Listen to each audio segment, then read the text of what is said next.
It's a shark! Hello friends and welcome to Deep Sky Derelicts. Today we're going to talk about building your first party. So this is the recommended party to begin with. You've got your bruiser, who's your tank, who's going to take a lot of damage and deal a lot of damage. The scrapper collects a lot of loot and has quite a high weaponry score. So the scrapper's good in your first team.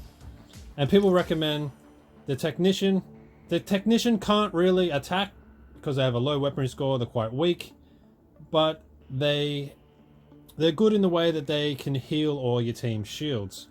Now this is what people reckon you should play with, but for me, this team really doesn't work. Instead of the bruiser, who's only really a tank and only can really do one thing, which is kill enemies, and admittedly the bruiser does it really fucking well, but I prefer to go for a leader. Now the leader has a really high mental score, and because this is an RPG, you'll find that you do a lot of speech challenges and you have to talk to, you know, characters and NPCs and shit like that. So having a mental score helps with all that sort of stuff. But when you hit level 4, your characters get a specialization. And you get to choose what it is, and it can be anything. Now for the leader, you're going to want to go the Psyker. Now anyone familiar with Warhammer 40k knows that Psykers are fucking wrecking machines.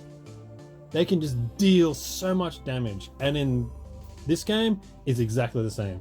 Psykers are fucking great. They can just destroy enemies, and they can boost your team. And they also have a high weaponry score as well. So other than just having their mental cards, they also have really good weaponry cards. And they're really, really good. It has multiple applications as a teammate and a team member. So you're going to want a leader. Leaders are great. Scrapper. Do you want to keep a scrapper? Yes. Scrappers are great for collecting loot. And in this game, you're going to need a lot of money because you need money for everything, for energy, to buy better upgrades, to just all the different stuff you have to do.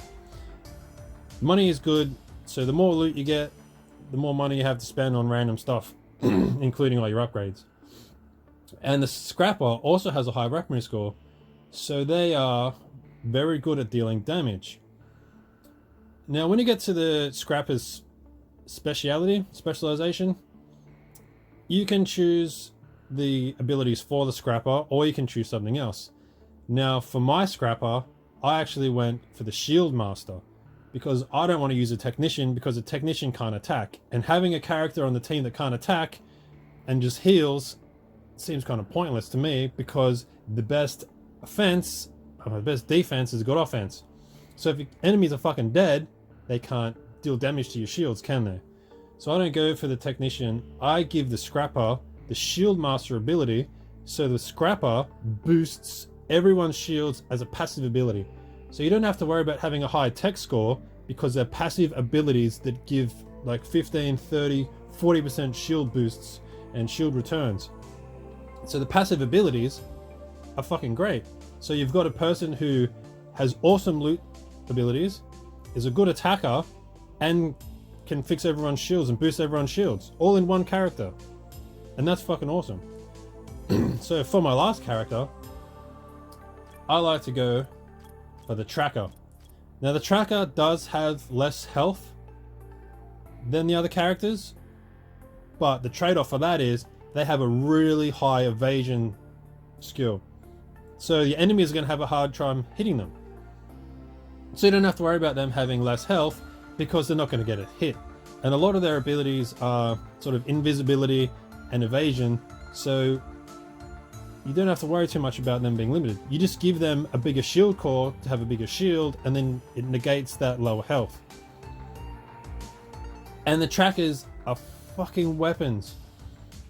They have the highest weaponry score, they do the most damage, they are brilliant. Even though, say, compared to a bruiser, now a bruiser and like the miner with their heavy weapons, they can do damage to multiple targets, but it's usually like AoE damage, so it's spread out. the tracker does like precision damage to one target, and it's usually, if you can pump a lot of points into their weaponry skill, it's a fucking lot of damage. And a lot of their skills have a lethal ability, which means that, say, it has like a 40% chance of being a lethal kill.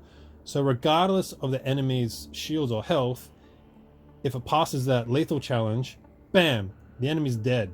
So they are excellent at taking out enemies. And when it comes to their specialization, choose whatever the fuck you want. Like, you can have them, if you feel like, okay, you've got a psyker, you've got a shield person, you might want to turn them into like a medic and give them a few medical cards to heal you people. I just went with quartermaster. Quartermaster gives them more weaponry skills, increases their weaponry, makes them more of a lethal unit. But as your third character, just choose whatever specialization you want for any of them, I guess, because it's your characters, it's your choice. Now there's also a healer. Oh, so we've got the bruiser, technician. Okay, the medic. The medic's got a low weaponry score.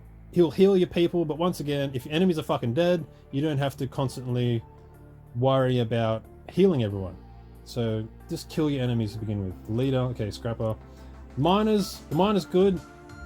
Heavy weapon does a lot of damage, and it does a lot of AoE damage. So if you're into that kind of thing, choose the miner. The Inventor, I haven't really played as the Inventor, so I don't know as much about them. But they don't have a shield, so they're just constantly taking direct health damage. Now they have some skills where they can leech health. So this is almost like it's a character that it's like a vampire, I guess. Not really, but so they will, every time they hit an enemy, they'll restore their own health because they don't have a shield. But health in this game, you don't want to lose your health, because you can't just use a health item and get your health back. You have to go to the medical center and get surgery and pay a lot of credits for that surgery to get your health back. So you want the enemies to be doing shield damage, because your shields will restore at the beginning of every fight, or the end of every fight. So your shield's always full, but if your Inventor has low health at the end of a fight, that health is not going to get restored for the next fight. It's going to stay exactly where it is, whereas the shields continually regenerate. So in that aspect, the Inventors, he's a little bit of a risky character. And I guess that's all of them. Okay, now, with this ability that wants you to have down here that you can kind of choose, Neurotic is good because it gives you initiative. So initiative just means you get to attack before the enemies get to attack. So the higher your initiative, the more chance you have of having a turn before the enemy has a turn. So I always have the Scrapper and the Tracker with Neurotic to give them bonus initiative. But my leader, I give them Charismatic because they get 15 mental, which really boosts their damage when they become a Psyker. And this is my recommended starting team. So I'll kind of jump in and we'll show you just some extra things you can do at the start of the game, some extra customizations and things like that. So we'll just skip most of this because obviously when you start the game you can go through it yourself. I recommend doing the whole thing, asking all the questions, reading all the dialogue, because it's quite interesting, gives you a bit of an idea about the story and the world and things like that. Okay, so this is basically your base kind of thing. You'll spend a lot of time here upgrading your characters, going to the different places. Now when you start this for the first time, obviously it's going to have a tutorial and it's going to explain all this stuff for you. So I'm just going to go up to the medical, because the medical, if you hit R1 and go across to advance, down the bottom here you can customize your person. You can change the armor, you can also change their face a little bit, and you can, you know, change the body or the legs and stuff like that.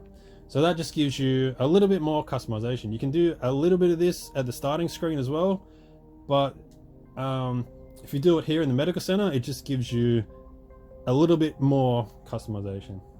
So just apply and then just come back out of here. Alright, now when you first get your team, there's going to be a lot of these starting abilities that you don't really want to use. So like with this tool, this is your you can choose whatever tool you want, as long as it's a tool you can put in the spot. But the starting, like the level 1 abilities are basically cards that you don't really want to use, because the starting enemies are really weak, so all you want to do is kill them really quickly. And if you have a lot of cards that just do passive abilities or that aren't very strong, it's going to prevent you from getting the cards that do damage. So just unequip a lot of the beginning weapons and the tools, because they're just going to take up room in your inventory and you're not really going to need them. And then you can sell them and get some credits. So you just basically unequip everything. Then you can go down to the shop and go to sell, and just sell them. And then you will find that this will be really good. Now, when you first get into combat, when you first do your first dungeon or your first derelict, you're going to start finding out things about energy use, because energy is basically your stamina. Everything you do costs enemy. Every action in a fight costs energy. Moving around the dungeon or the derelict costs energy. Everything has an energy cost. So you want to increase your energy reserve, you want to reduce energy, and you want to get more energy to basically give you more time in the dungeon to do more actions. So now that you've sold a lot of your beginning gear, just get the first upgrade. That'll just give you 200 more energy. So the first dungeon will make it a little better. I mean, energy is great. So that's basically just my starting tips for building your first team and sort of preparing yourself for your first derelict. I recommend spending some time exploring each of these things. Go through the tutorial, find out what everything does. There's a lot of stuff in the menu to deal with. Learning about cards and combat will take a while too. So take your time with it, enjoy it, and I hope this starting team is helpful for you.